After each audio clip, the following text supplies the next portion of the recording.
அனுதினமும் இயேசுவோடு என்கிற இந்த நிகழ்ச்சிக்காக நான் ஆண்டவரை அதிகமாக ஸ்தோத்தரிக்கிறேன்.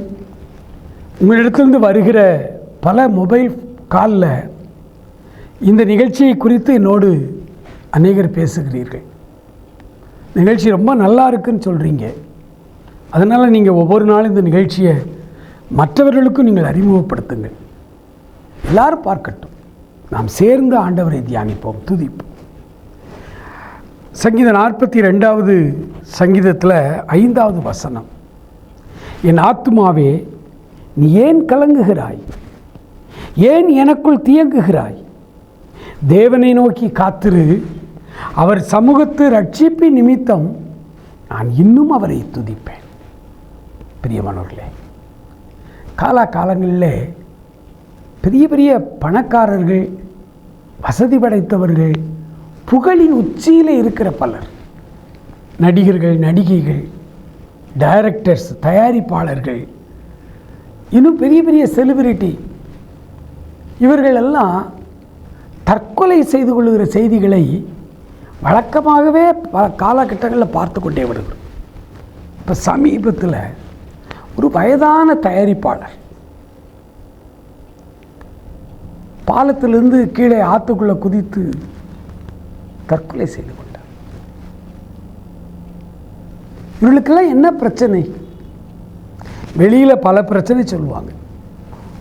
மெயினாக கடன் பிரச்சனை சொல்லுவாங்க. மனதில் நிம்மதி இல்லாத பிரச்சனைகள் சொல்லுவாங்க. பல பிரச்சனைகளை சொல்லுவாங்க. ஆனால் ஒவ்வொரு மனிதனுக்குள்ளும் இருக்கிற ஆத்மா, அவனுடைய அறிவு சார்ந்த மண்டலம், சில நேரங்களில் எல்லா இடங்களும் நமக்கு அடைபடும் பொழுது வேற வழியே இல்லை, இனி வாழவே முடியாதுங்கிற ஒரு சூழ்நிலைக்கு நம்ம தள்ளப்படுறோம். பாவம், இந்த மரித்தவர்கள் எல்லாருமே கிறிஸ்தவர் அல்லாதவர்கள்.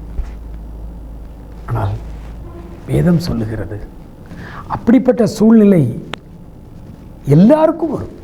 கிறிஸ்தவர்களுக்கும் வரும், ஊழியக்காரர்களுக்கும் வரும். சங்கீதக்காரரை தாவீது சொல்கிறாரு, எல்லா பக்கமும் அடைபட்ட மாதிரி ஒரு பிரச்சனை வந்து வாழவே வழி இல்லைன்னு கலங்கி நிற்கிற ஒரு சூழ்நிலையில் ஆண்டவருடைய வேதம் சொல்லுது, கர்த்தருக்கு காத்திரு. இந்த அதிகாலை ஜெபம், அதிகாலை தியானம் என்பது வாழ்க்கையில் பெரிய மாற்றத்தை கொண்டு வரும். பிரியமானவர்களே, ஜெபிக்க ஆரம்பியுங்கள். உங்களுடைய எல்லா பிரச்சனைகளையும் கொண்டு வந்து ஏசப்பா பாதத்தில் காலையிலே வைக்க பழகுங்கள். சங்கீதக்காரன் தாவீது சொல்றாரு, என் ஆத்மாவை ஏன் கலங்குகிறாய், ஏன் எனக்குள் தியங்குகிறாய், ஏன் எனக்குள் தியங்குகிறாய்? கர்த்தரை நோக்கி காத்திரு, அவருடைய சமூகத்தை ரட்சிப்பின் நிமித்தம் நான் இன்னும் வரை துதிப்பேனே.